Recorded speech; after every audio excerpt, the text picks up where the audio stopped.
বাংলাদেশের অন্যতম বাণিজ্য অংশীদার প্রতিবেশী দেশ ভারত। অবশ্য দেশটিতে যে পরিমাণ পণ্য রফতানি করে বাংলাদেশ, আমদানি করা হয় তার কয়েক গুণ বেশি। ফলে বরাবরই ভারতের সঙ্গে বড় বাণিজ্য ঘাটতিতে থাকে বাংলাদেশ। ভারতে অর্থবছর হিসাব করা হয় এপ্রিল থেকে পরবর্তী মার্চ পর্যন্ত।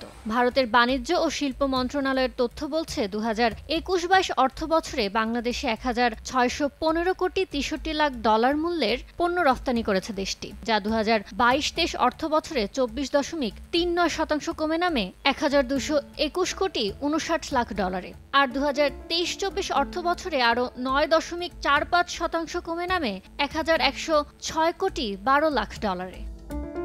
অন্যদিকে বৈশ্বিক বিভিন্ন চ্যালেঞ্জের মধ্যেও ভারতের সঙ্গে রফতানি বাণিজ্যে সুদিন দেখে বাংলাদেশ। 2022-23 অর্থবছরে প্রথমবারের মতো ভারতে বাংলাদেশের রফতানি 200 কোটি ডলার ছাড়িয়ে যায়। অবশ্য 2023-24 অর্থবছরে যুদ্ধ বিঘ্নিত বৈশ্বিক পরিস্থিতিতে খানিকটা ছন্দপতন ঘটে। রফতানি দ্বারা 184 কোটি 46 লাখ ডলারে। ব্রাইট লক টেকনোলজি সাধারণ পাউডারের তুলনায় দেয় দ্বিগুণ উজ্জ্বলতা। রিন অ্যাডভান্সড দেয় দ্বিগুণ উজ্জ্বলতা।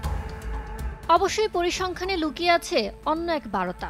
ভারতের সঙ্গে কমছে বাংলাদেশের বাণিজ্য ঘাটতি। 2021-22 অর্থবছরে বাণিজ্য ঘাটতি ছিল 1417 কোটি 84 লাখ ডলার। পরের বছর তা কমে দাঁড়ায় 1000 কোটি ডলারের কিছু বেশি। আর 2023-24-এ তা কমে দাঁড়ায় 921 কোটি ডলারে। এমন প্রেক্ষাপটে রফতানি বাড়িয়ে বাণিজ্য ঘাটতি আরও নামিয়ে আনার তাগিদ ব্যবসায়ী নেতাদের। আমাদের ট্রেড ভলিউমটা কমে গেছে। এই ভলিউমটা কমার পিছনে আসলে কিন্তু এটা আমাদের দেশের একটা স্ট্র্যাটেজি ছিল। আমার ইম্পোর্ট অ্যান্ড এক্সপোর্ট দুটোই কমেছে। ইট ডাজ নট মিন যে আমার এক্সপোর্ট ভালো হয়েছে বা আমাদের যে বলি যে ব্যবসার যে সামঞ্জস্য, ব্যালেন্স অফ ট্রেড, এইটাতে আমরা বেটার হয়েছে তা না। আসলে একমাত্র ওয়ে হচ্ছে টু এক্সপোর্ট মোর।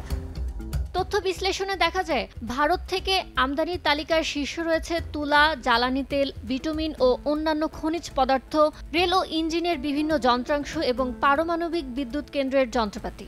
অন্যদিকে ভারতের রফতানি তালিকার শীর্ষে রয়েছে তৈরি পোশাক, সুতা ও অন্যান্য টেক্সটাইল পণ্য। ইয়ানুর শিফাত, সময় সংবাদ, ঢাকা।